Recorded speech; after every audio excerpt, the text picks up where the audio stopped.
Hello everyone, my name is Semra Yalçındoğan and I work for the British Council Turkey. We are very happy to welcome you to our today's session on how to apply UK Universities webinar. Our speakers are Gazi Lasap, International Recruitment Officer from the University of London, and Jonathan Williams, International Officer from University of Portsmouth. Let me give you brief information on the British Council. We are the United Kingdom's international organization for cultural relations and education opportunities, working with over 100 countries globally. This event is our chance to bring you together with the universities this way. The session will last for 1 hour and is being recorded. The recording will be shared after the session. We have 5 more webinars until Friday. These are, if you haven't seen them yet, Studying Science and Technology in the UK, Jobs of the Future. These will take place tomorrow. And the following days, Studying Business in the UK, Studying Psychology in the UK, and Studying Engineering in the UK. Don't forget to sign up for any of these that you are interested. The microphones are muted, so feel free to write your questions into the chat section, and even you can, make comment or give feedback. We'll do our best to answer all of your questions at the end. Now I'd like to give the floor to Gazi. Gazi. Thank you very much, Semra. I'd like to thank Semra and the British Council for inviting Jonathan and I to talk to you about how to apply to UK universities. I hope this session is going to be beneficial to you. We're going to cover things like tips and tricks, how to apply to UK universities, the nuts and bolts of applying to universities, but also more importantly, other aspects that you should be thinking about when you're thinking about applying to a UK university. These are our email details. So if you in case you have any questions after the presentation, you can always email Jonathan or I at a later date, and we can help you with questions like admissions or the university or student life or anything like that. And we can then forward those details on to you as well to get the correct answer for you if you had one at a later date. So just a quick brief overview for City and Portsmouth. I'll give you a brief overview of both.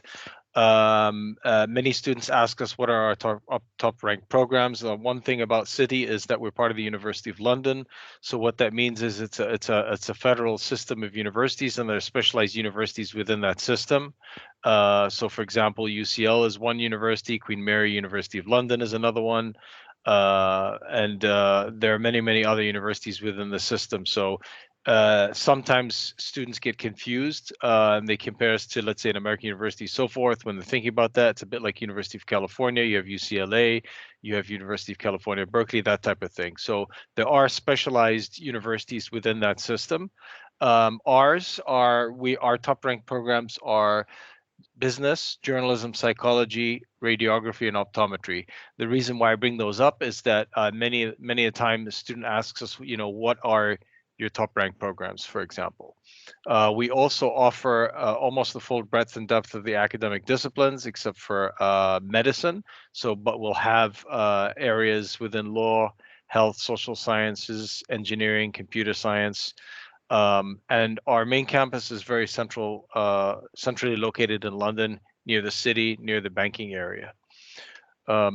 One thing which we'll touch upon a bit later about universities is the graduate internship and placement opportunities. So in a nutshell, what that is if you're doing a 3-year university program at City, you'll come in, for example, and do business or journalism. You'll do full 3 years of business or journalism. If you decide you want the work placement, which is the 3rd year work placement, we'll place you in the 3rd year in one of these, for example, one of these companies that you see here, and you'll be fully paid by them as an employee, a full-time employee for year 3. When you're done with that, year 4, you'd come and finish up with us at City. The entry requirements vary by course, and I can answer those questions for you either later or you can email me. There's the link right there. You see it, prospective students courses. You just scroll down and go to the undergraduate section. You're able to see all the different subject areas. Now, the University of Portsmouth is based in the city center of Portsmouth. It's on the south coast of England. It's a really beautiful area. It's only 90 minutes from central London, so if for those of you who wanted to be outside and then come straight into London, it is a very easy commute. The strengths that are available for Portsmouth is they do have very strong links within many industries and employment and a high employment rate. So that's one thing you can talk to Jonathan about later as well. So that's a very paramount thing to think about when we're thinking about which university and why is the end game also after you finish. They offer engineering courses. They offer courses in engineering, business, marketing, criminology, architecture, and marketing. And on-campus accommodation is guaranteed with Portsmouth. For City as well, I should like to note that on-campus housing is guaranteed for the first year for international students.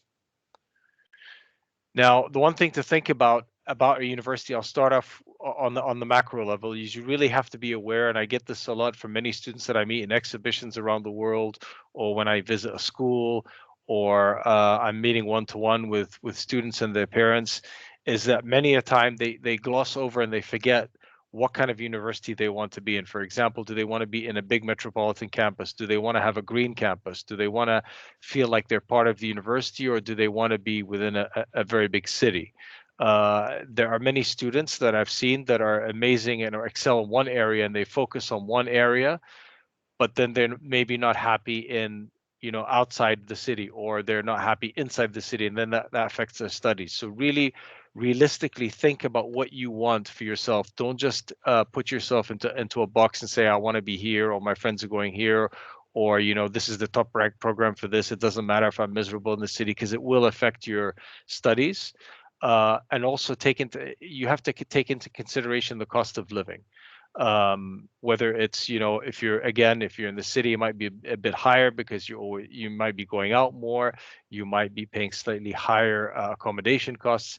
There's certain factors to take into consideration, and that's where the universities, City and again Portsmouth or any other university you're looking at will be able to help you and give you the heads up on what the reality is of living there and the costs. Again, other factors to take into consideration is what kind of accommodation. So again, if you're outside the city, it might be a larger room, or it might be a larger dormitory. Societies and clubs, what kind of societies and clubs does the university offer? For example, if you're very interested in a niche sport such as fencing, or you want to start your own club, or these are things to all consider, because it is a student life thing. It's not just about, okay, I need to get this degree in order to graduate, and I need, a strong program, and that's it. Take into consideration you'll be living 3 or 4 years. It is part of the experience. It's part of a rite of passage for you. So it is something you really need to think about when you're making your decision. You have to put all these factors together. Also look at the different university websites. Again, Portsmouth and City will have this available on their websites, but any other university also. Look at what the care is like for the university. Is it easy to contact them about visa issues or accommodation issues or financial support? Go onto the website and see what kind of support they do. Have a look at the Careers Advice Center that they offer, or the Students' Union. These are all things that you really need to encompass and look at. And it's surprising how many students I meet when I'm on the road, and I cover mainly Central Asia, Africa, and parts of Europe, Russia, and so forth. But it's amazing how many students I meet that literally will look at the course, say, okay, it's in London, and then that'll be their main factors of deciding. And sometimes they forget all these other things to take into consideration. Now, one thing to think about is, I touched on it briefly, but basically you got to think about small, medium, or large. Do you want to be in a very large university? Is that okay for you? Do you thrive in not standing out? Or do you want to be in a smaller university where you stand out with much, much smaller group teaching, or medium, and so forth? Again, if you're thinking about a certain program, like you say, I want to do biological sciences, or I want to do architecture, or do you want to go to a university that only specializes in one area, or do you want to think about a university that maybe offers other subjects as well, because you still haven't made up your mind? These are things to think about early, because when you come to the UCAS application, Jonathan will be able to talk to you a little bit more about how you apply on UCAS, but these are things to all consider. Do you want a university that specializes only in the hard sciences, or in professional certification courses and so forth. The other thing to think about is, do you want a modern or traditional institution? So there are many universities which have very cutting edge campuses, and other ones which will have very traditional campuses, the old style desks, the old style classrooms, and so forth. And at City, we offer actually a mixture of both. And there are some universities. So, for example, London is an easy one for me to talk to you about because it's got that. It's got both types of institutions. There are some universities like City or UCL, for example, that will have universities. The campus is central, but it's all fully located in one exact area, within one square or within a couple of streets. And there are other universities in London, for example, that will have, the architecture school 5-6 streets down a different road, or the business school somewhere else. And so you might be commuting, if you're going to the student union, it's somewhere else in another building. So think about that when you're looking at the universities. See what you're comfortable with. See what factors are important for you. The most important factors are important for you. Look at also the research groups. Look at the interests and the specialities of the university. So what I mean by that is, and this is where you take into consideration what you want to study. For example, if a student is interested in studying history, but they want to maybe teach later, have a look at the history department. Look at their research groups. Look at where their professors got their doctorates and what kind of research are they currently doing, because that's going to filter from the PhD to the master's level to the undergraduate level, which will be your level, and then you can hone down.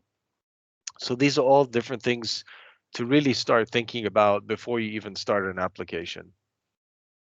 Now, one thing to think about, and this is really, really important, is why you want to do the degree. So you have to think about why I'm explaining this is because this will actually narrow you down your choices. It will take you down a path which shows you to which UK universities to apply to and how to apply to them and how to apply to UK university. Now, UK universities are very specialized. So when you come to a UK university for 3 years, let's say you want to do history or political science for 3 years, that's all you'll do is political science or history. So when you're looking at the subject, make sure to think about the subject that A, you're passionate about. B, is it a career thing that you're thinking about? Is it, are you picking journalism? Or let's say you're picking journalism. Is that really your passionate area that you want to get into, or business, or other people helping you make up your mind? So really think about what you're interested in, but also think about the reality of it. Have a look at jobs. Does it pay enough? Is the career ceiling high enough? Is it going to last you, a long time within a career path? Can you change if you decide you want to change? So don't just pick a subject which you say, okay, I'm strong at, this is easy, I like it, I enjoy it. That's important, but you have to realize that this subject is going to have to get you a job if that's what you're after, or it has to lead you onto a master's or PhD if you want to go into research. So these are all different things to think about.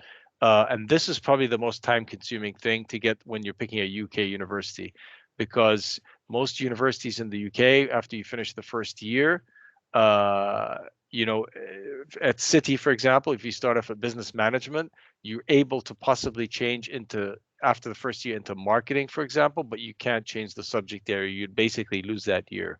So you really have to be careful and think about it.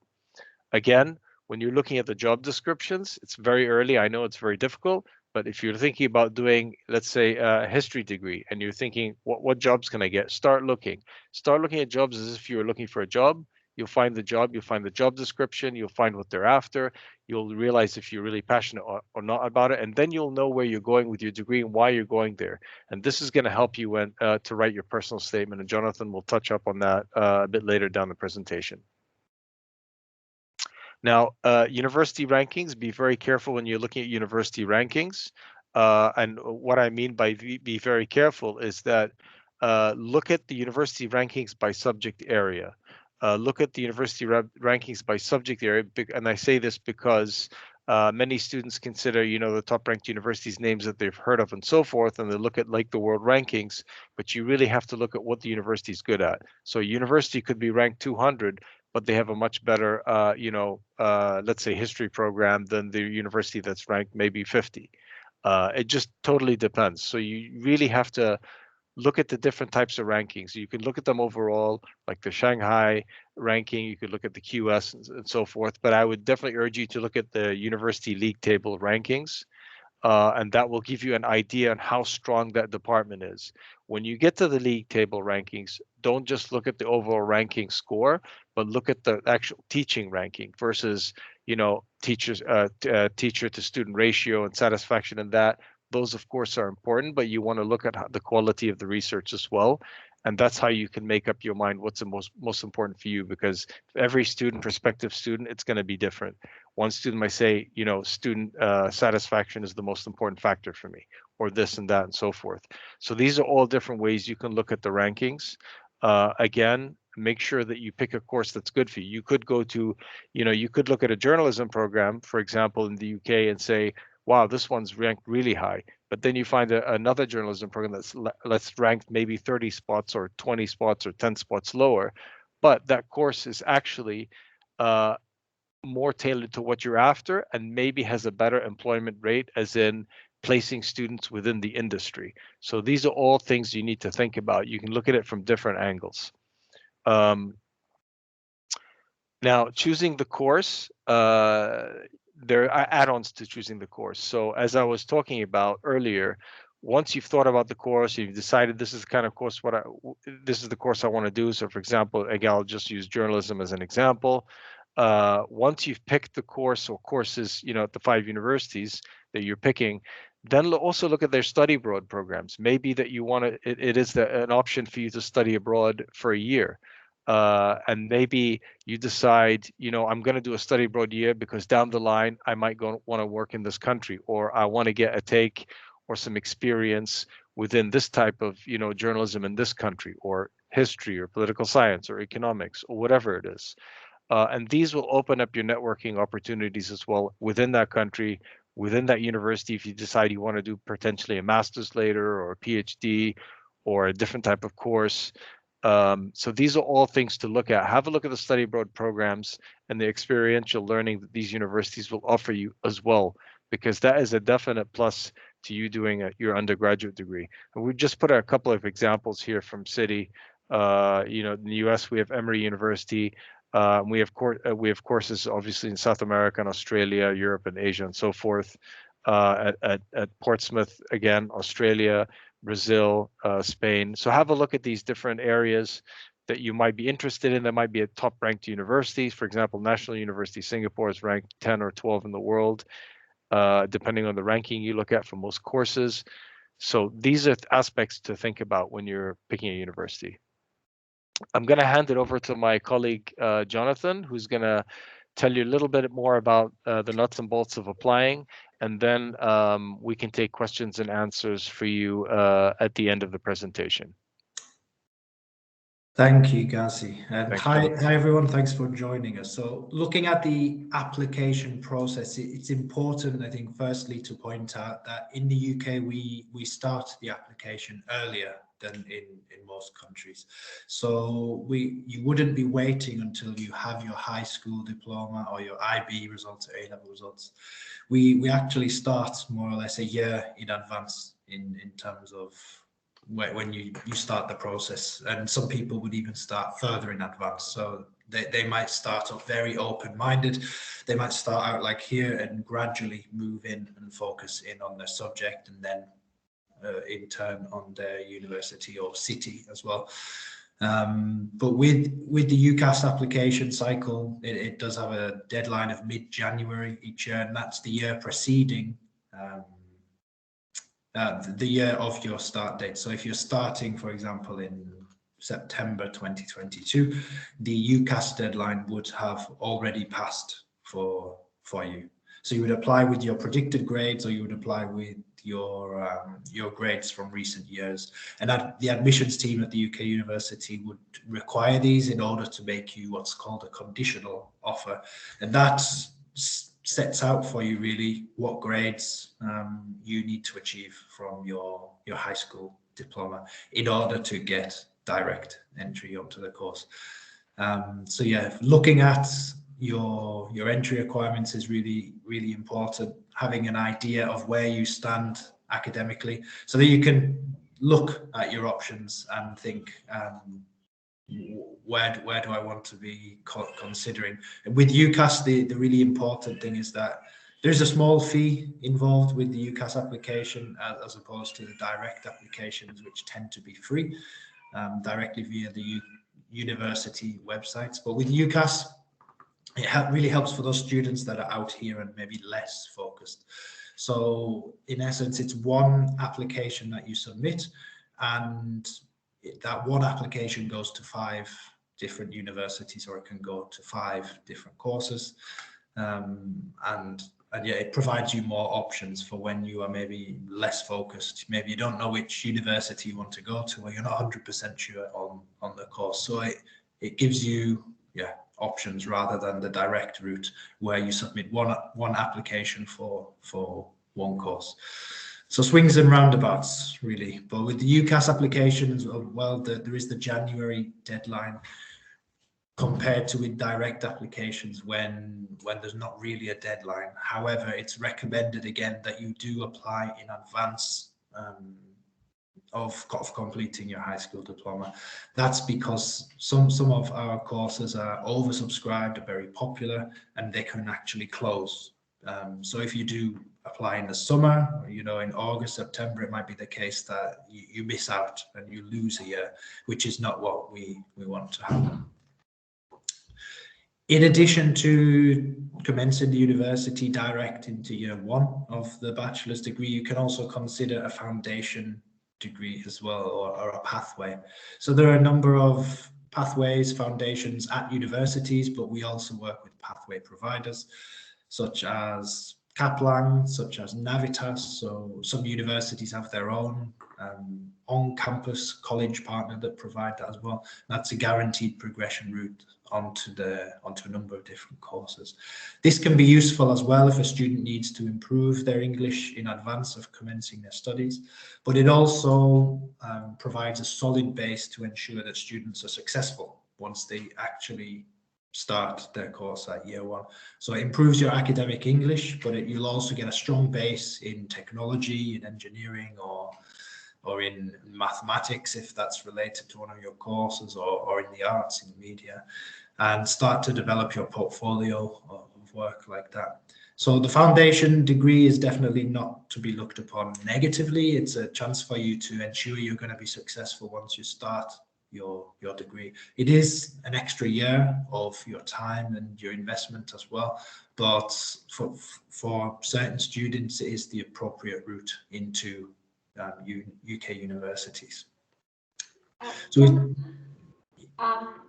Can you hear me? Yeah. There's a comment. Your voice comes from a distance. Will you be able to, maybe come close to the computer? Yeah. Is this a little bit better? Clearer? Maybe speak loud. That may work. Speak loud. Yes. Okay. All right. I will try and speak a little clearer. And if anything is unclear, please feel free to put in the chat box, and I will try and clarify as well. Yeah, I think that sounds better. Okay. Sorry. All right. No problem. No problem. All right. So yeah, with the direct applications, I did mention it's one application for one course, but that doesn't limit you either to simply applying for one course and having limited options. You can apply directly to Portsmouth, you can apply directly to Greenwich, to Essex. You can apply to as many really as you want, but it would be time consuming. So therefore, I would only really recommend applying directly, maybe to a maximum, 2-3 universities or courses. Like I say, it's time consuming, and I would only recommend it for students that more or less know where they want to go and what it is they want to do. So a more focused student, let's say. And then there's the we're coming on to the personal statement. So with your Daddy.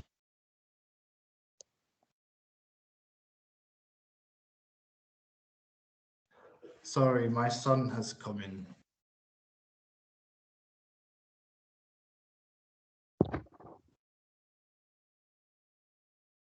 Oh, hi everybody. I can take over for my colleague Jonathan.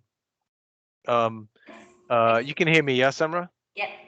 Yep. Excellent. So the personal statement actually is paramount to any application. It is a very, very vital part of the application. It's probably one of the most important things you could do other than your grades.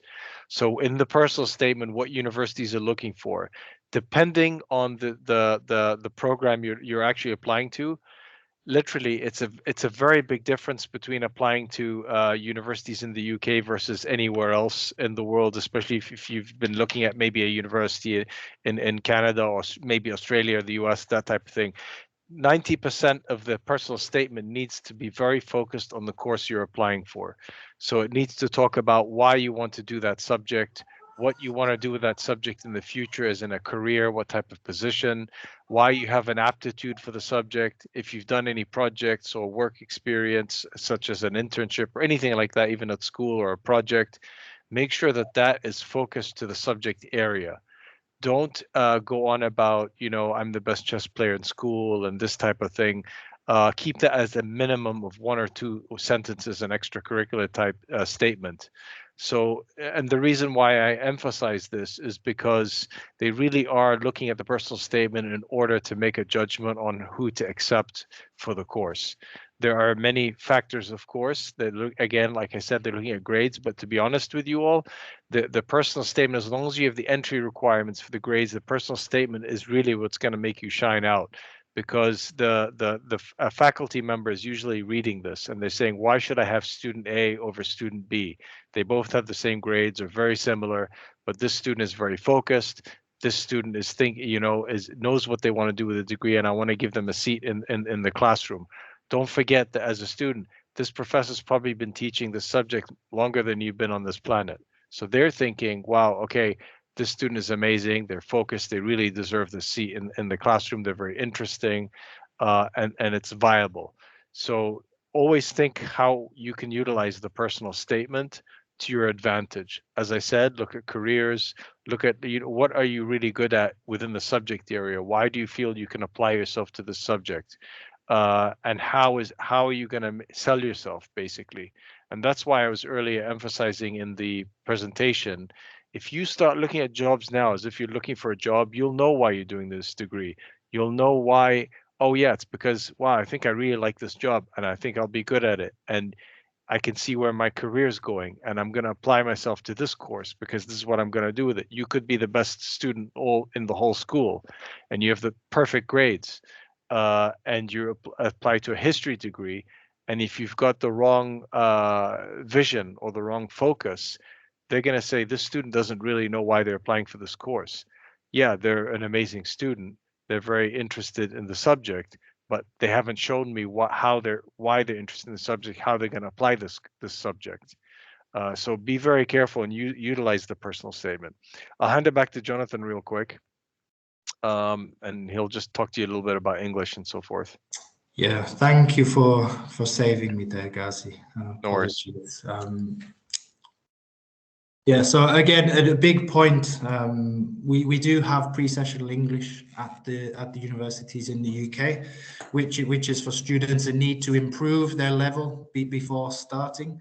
But generally speaking, looking at the UK higher education sector, UK universities, the big one that we all accept and recognize is IELTS. And then I would look at TOEFL as well. And then there's your Cambridge ESOL certificates as well, which are widely recognized, Cambridge proficiency in particular. But yeah, IELTS, the big one. In the pandemic, a lot of these test centers closed down, and we found it was difficult for students to prove their level of English. A number of UK universities now, some of them have their own test that you may take online. Some universities, like at Portsmouth, we recognize the Duolingo online test, for example. This can be used to satisfy the English language requirement, but also for your visa too. And so that's kind of how the UK education sector has responded to the difficulties of the past 2 years, let's say. So yeah, IELTS the big one, but there has been some flexibility as well, which I think is important. it's also good to know that if you've done something like A levels or if you've done the international baccalaureate rather than the Turkish national high school system, you need to get in touch directly with the specific universities where you're applying, and they'll be able to confirm with you if you have higher level English, potentially with a grade 4, or standard level with a grade 6. Then, or if you've done A levels in English, for example, they may be able to waive the language requirement. And then again, you need to be looking at your funding. So who is going to be paying for your degree, your accommodation costs, your living costs? All of these need to be accounted for. But in terms of your tuition fee, each university will have its own scholarship offering, and you can see the city offering there at the link that Gazi's provided. And yeah, so some have a flat scholarship, which can be automatic for any nationality. Some universities, like at Portsmouth, have a nationality specific one. So for Turkish students, automatically anyone will get a £1,600 guaranteed tuition fee discount in the first year of studies. But we also have a limited number of £5,000 merit-based scholarships as well for Turkish students. So that's for anyone that has an exceptional academic background. And again, as Gazi was talking about a little bit, the personal statement, a student with a particularly strong life outside as well, or any kind of work experience that's linked to the course and can really strengthen their application, we'd encourage them to look at the merit-based scholarship too. So check out, if you're looking at 3, 4, 5 universities, depending on where you are in the application journey. And yeah, the scholarships is an important part. You need to look at the fees and then calculate what would your end tuition fee be, and that can also be an important factor in influencing your decision. And yeah, I just wanted to leave a few final images to give you guys a bit of a feel for the vibe. You obviously know city, London, but Portsmouth is a smaller place, so you may not have heard of us before. I wanted to just leave a few images so you can get a bit of a vibe for the seaside location. And there we have our email addresses. I'd recommend you guys as well, if you have a chance and you just want to get a feel for our campuses, you can check the websites out, but also you'll find that all of the UK universities are very active on social media, whether that's on Facebook or on Instagram. And that just, I think they go that extra step in terms of helping to give you a feel for the place if you're not able to visit before making your decisions. So yeah, that would be my final tip. Thank you, Gazi and Jonathan. It is lovely to see so many people. We have over 85 people watching us. That's great. And we have a couple of questions. I'm sure there will be more. Let's start. Botu asks, you mentioned that certain universities may look at the IB course and A-level classes. Would you say that the same stands for AP classes as well? Who would like to answer this? Yeah, I can answer that, Samra. Yeah, the AP class, the AP, I would say the exams is what they look at. So your score of 1 to 5, that's what they're generally looking at. So they're equivalent to, let's say, 3 A levels. If they're looking at ABB and for business, let's say, and they're saying we want an A in math, a B in history, a B in whatever subject, history, whatever, it would be a 5-4-4, for example. So an A is a 5, a B is a 4, and a C is 3 within the AP A level equivalency. So they are looking at that. They look at the classes. The classes are really. They look at the classes, the grade that you get in the class, but what's crucial, really, to be honest, is 99% of it is what you get in the exam. So what your actual score within the AP that you hold in the end of the day. Thank you. There was another question, but probably you answered, so it was deleted. Any other questions? Dear students, parents, if any of you watching.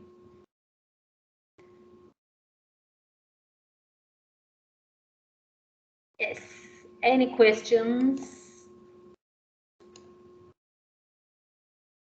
Yağmur asks, does UK universities accept Turkish high school diploma? If not, would a second diploma program help?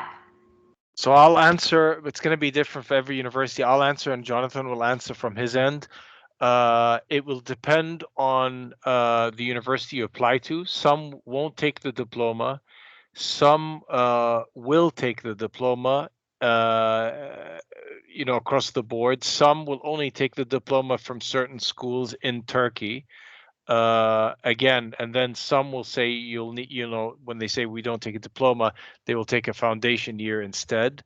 Again, another way of doing it is, I know in Turkey, a lot of students, or some students, I should say, maybe are on a dual track. So when you're applying to many universities, if you're, let's say, doing the IB and you're doing the Turkish diploma, or the A levels and the Turkish diploma, the admissions officer generally, and I'm talking it from City's point of view here, will take the highest qualification. So if you're doing an IB and you send in your transcript, and your school in Turkey has the IB and the diploma, and they're offering both, and they can see that on the transcript, they will give you a conditional offer on the IB score or the A level score, and not the Turkish diploma.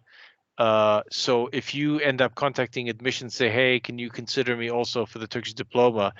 It's already, it's already too late, because they are or offering on the IB only. So it's not like you can, not get the required score in the IB and then lean on the Turkish diploma. That's not going to work at the top ranked programs at City. So it really depends, and the short answer is basically you have to check by university, and you have to check in their admissions department. And I'm sure my colleague Jonathan would be able to find out for you what Portsmouth requires depending on the subject area. But the short answer is it depends by university. It even at City, for example, it'll depend by department. So it could be that one department doesn't take the Turkish diploma at all. Another department will consider it. Another one will only take the highest qualification, and so forth. Jonathan, over to you. Anything to add? Yeah, so in Portsmouth, we would take the Turkish high school diploma with 75% minimum overall, and we'll be looking for strong. If it's an engineering student, we'll be looking for strong grades, particularly mathematics. If you're going on to any science-related course like physics or biology, marine biology, biotechnology, we would be looking for at least 2 subjects from your high school diploma in sciences. That could also be a mathematics subject, but 2 strong science grades as well, in addition to the 75% overall. Thank you. While you are there, maybe we can start answering this with you. What is the advantages of an IB diploma and the final note of IB graduate notes? Do you have any answer for that? Yeah, the big advantage to having an IB diploma is that, UK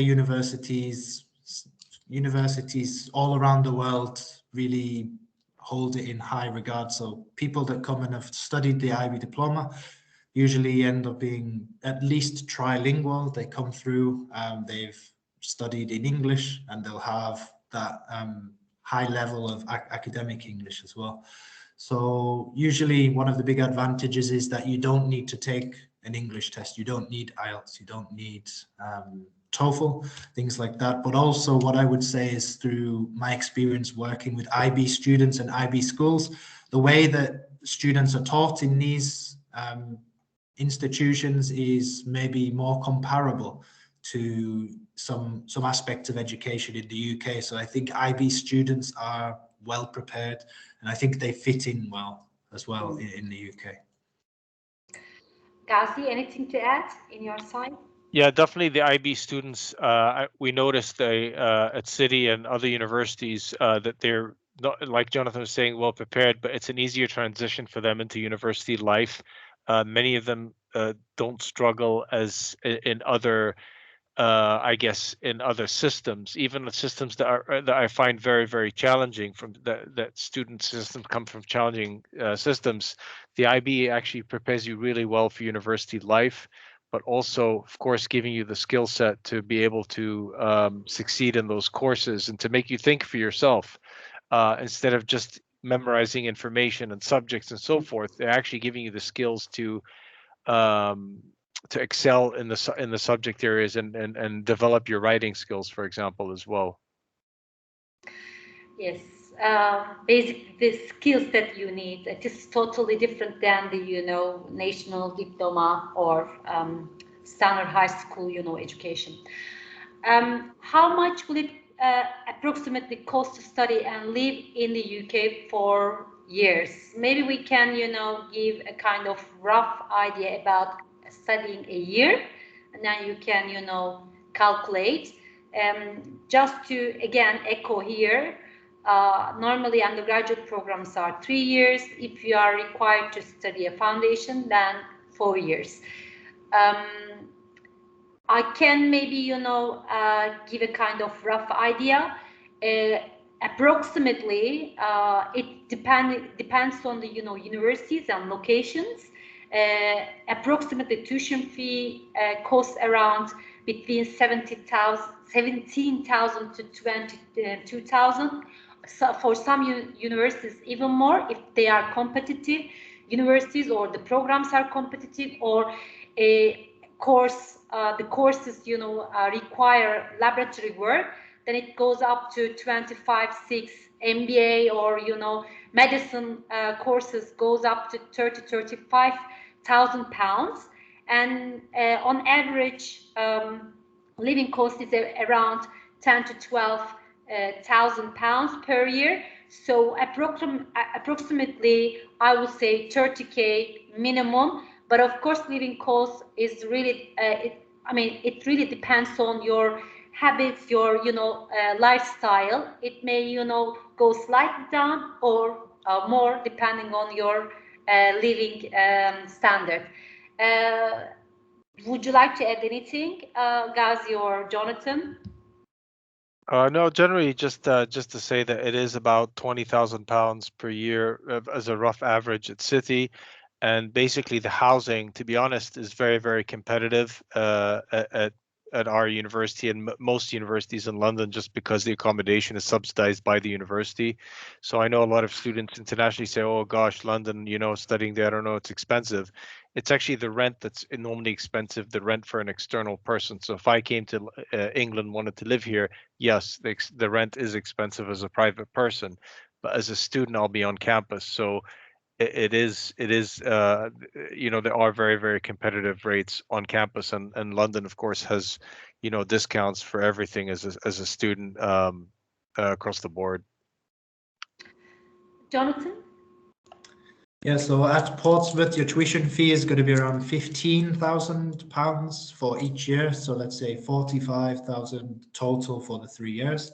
And then you need to consider around £9,000 per year, which is for your living costs, for your accommodation, transportation, everything included. So we're looking at 27 plus 45, so around about 70 to 75,000 pounds for the full degree, let's say, ballpark figure.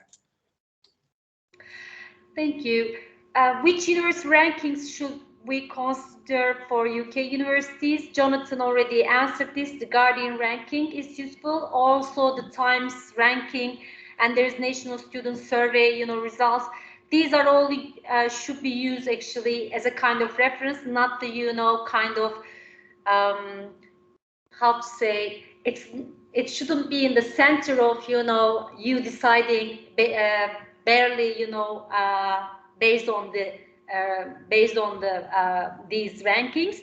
There are other things to consider, as Ghazi and Jonathan mentioned. But of course, as a reference, please go and check these rankings.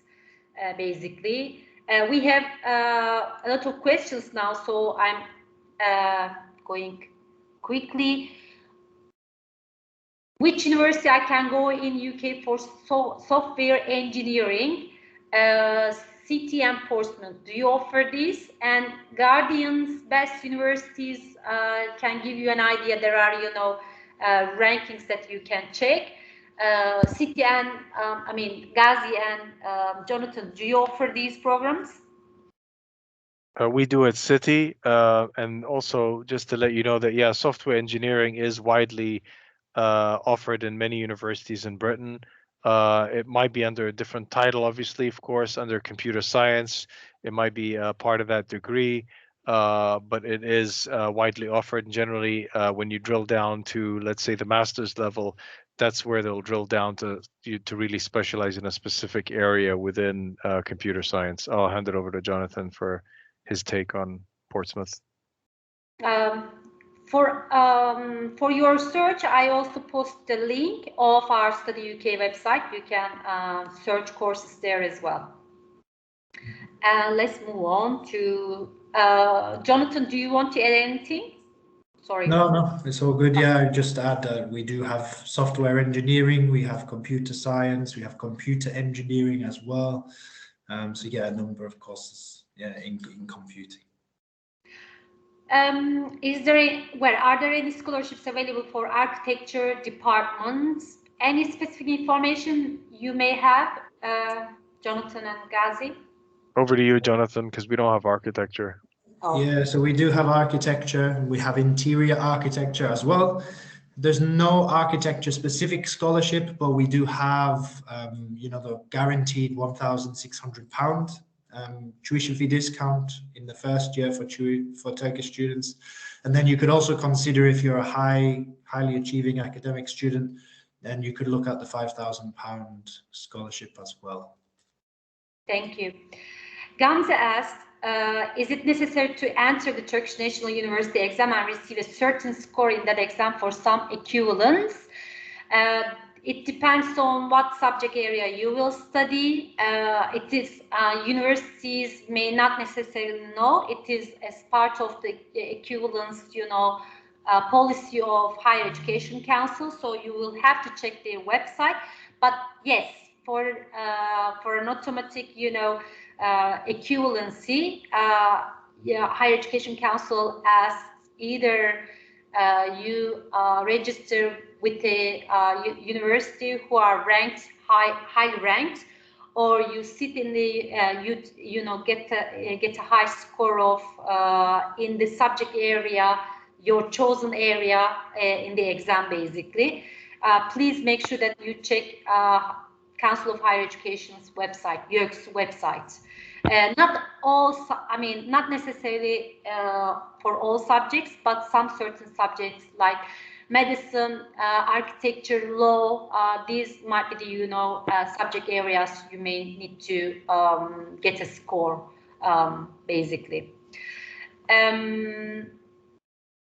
Which special extracurriculars can help us to get selected by universities?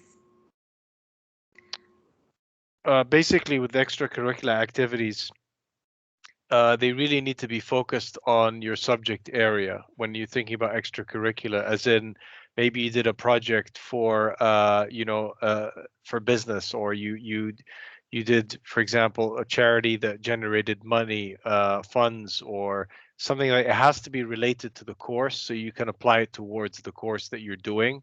It really has to relate to the academics rather than just saying, just blanket statement of I did this amazing thing and that's it. It really has to be applicable to the course in order for that to be effective. In our case, and Jonathan might be able to give a couple of pointers on his side. Yeah, no, I would agree. I'd say be as specific as possible and linking it to the course content as well, and that shows that you've done your research at the same time. Thank you. And there is a kind of question, comment question. So is the IB diploma considered better than an AP scorer? Not really, but Jonathan? No, it's just another curriculum. We wouldn't look upon either more favorably. Yeah. I think both are, I would say they are equivalent. Mm-hmm. Yep. Yes, and Ghazi was saying earlier, let's say you do both, but then it will be I mean, the best score will be taken into consideration. Gazi, if you want to add anything, please do. Yeah, generally, if you're taking the APs and the Turkish diploma, for example, they'll offer you an offer on the APs because that's the higher level of the two. And so that's what they'll stick to. So no matter what you get on your APs, that's what for example, Bayes Business School would offer you. And if you were, but if you didn't attain those scores, you wouldn't be able to lean on and say, oh, by the way, could you at least consider my Turkish diploma, even though I didn't do well in my APs? They would say no. But that goes for the very competitive programs. Again, other universities in Britain might take a different view on that. It just depends institution by institution, but I'm just talking about generally city in that case. Thank you. Shenol asked if we can send over the presentation. If it's fine by you, yes, we can share the slides with them. Is it okay? No problem. Yeah. No worries. Yeah, but there are a lot of things said by our presenters, so yeah, it's better to rewatch the webinar. Not everything is written there. Let's carry on. I have an American dual diploma program. How would that help for getting into universities? American dual diploma program. Doesn't make any sense to me, but Does the student mean it's a equivalent to a U.S. high school diploma, or are they doing APs? Ekin, could you please write what you mean by that? American dual diploma program. Did you study in America as well, or which school are you from? Maybe you can write that down. While do that, we'll go for another question. Most of the social programs like journalism, business, entrepreneurship don't necessarily require any particular IB classes as opposed to maths and engineering. Then which aspect of the lessons we choose in IB become the distinguishable aspect? This is quite long. Maybe you can read by yourself yeah. They could look at maybe if it's the IB also, they could look at the theory of knowledge and that type of thing, the project. But yeah, as Semra said, have a look at our respective websites because that's going to help you a lot. They'll tell you what the subject area is looking for, and that'll give you a hint to what you should be putting on your personal statement, but also what are the important areas of your IB, for example. Thank you. Ekin says, going back to previous question, U.S. high school. So that's what I understand. Ekin, she or he, I'm not really sure. Sorry about that. Bahçeşehir College Science Technology, 10th grade now, and we are also taking a dual diploma program. So they do it in Turkey, and they will get a U.S. high school diploma. Okay, so with that, in that case, and I'm just assuming for Jonathan's the same, but Jonathan will pipe in if it's not correct for him. But generally in the UK, if you just got a US high school diploma, you're gonna be required to complete a foundation year. It's the equivalent to let's say a Turkish diploma, unless you're taking advanced placement exams. They're gonna be You're gonna be required to do basically a foundation year. Interesting. Okay, Jonathan. Yeah, so unless you have advanced placement exams in addition to the US high school diploma, or if you have SAT subject test scores as well, we could look at that as equivalent to A levels. But if it's just the high school diploma from the US, then no, you would need the foundation pathway. I think that would be the case for the large majority of UK universities. Thank you. Putin asked if scholarships managed and determined particularly by university, or are there any communities, governmental offices distribute scholarship to the applicants? I can answer that. For undergraduate programs, usually the scholarships come from universities. There is no government initiatives supporting undergraduate or offering scholarships for undergraduate programs. Mainly the government scholarships are for masters or PhDs, basically. This is the case for Turkey, not for all. I mean, it is different from country to country, but yes, these are developed. I mean, undergraduate scholarships are developed and offered by the UK universities. But Ghazi and Jonathan, if you know any other initiatives offered by the UK organizations, please do share with them. But as far as I know, there's no kind of initiative other than universities offer. Yeah, it's correct on my side as well. Mm-hmm. Okay. Is biomedical engineering a common subject in UK universities? Many universities will offer it, but there are also many that don't offer it. So you need to just double check the institution, and it might be a subdivision of that. It just depends, again, what you're looking at. Also, make sure that if this is something that you're really interested in for later, maybe have a look at universities that also have master's programs and so forth. And sometimes there's a graduate program, not an undergraduate. It just depends on your university search, basically looking at through universities. Jonathan, do you have anything to add? I think whilst students are engaging with the Study UK platform, it's an opportunity for them to filter, isn't it? And they can look at which universities they can search by course, if I'm not wrong. Mm-hmm. Yes, they can. Thank you. It seems that's the last question. When applying with an IB diploma, do universities look into the total grade or focus on the specific grades based on the diploma the student is applying to? This is a good question. And Jonathan, maybe we can start with, and Ghazi can, carry on. Yeah, we look at both. So firstly, the requirement would be, for example, 32 overall. Then it might state with three subjects at higher level, 6, 5, 5, for example. So I think what you'll find is most universities look at both. Mm-hmm. Yeah, correct. At City as well, it would be, either, let's say, higher level 5 or standard level 6. It would just depend again on the course, literally on the course within, it wouldn't just depend on the university, but actually within the department within each university as well.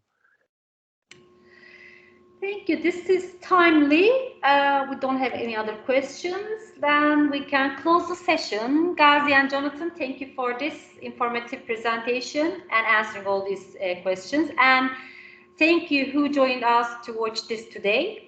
We hope that you found it interesting and useful. Don't forget to join us at the forthcoming webinars that will be of interest to you. We wish you all a great day and see you tomorrow and the day after.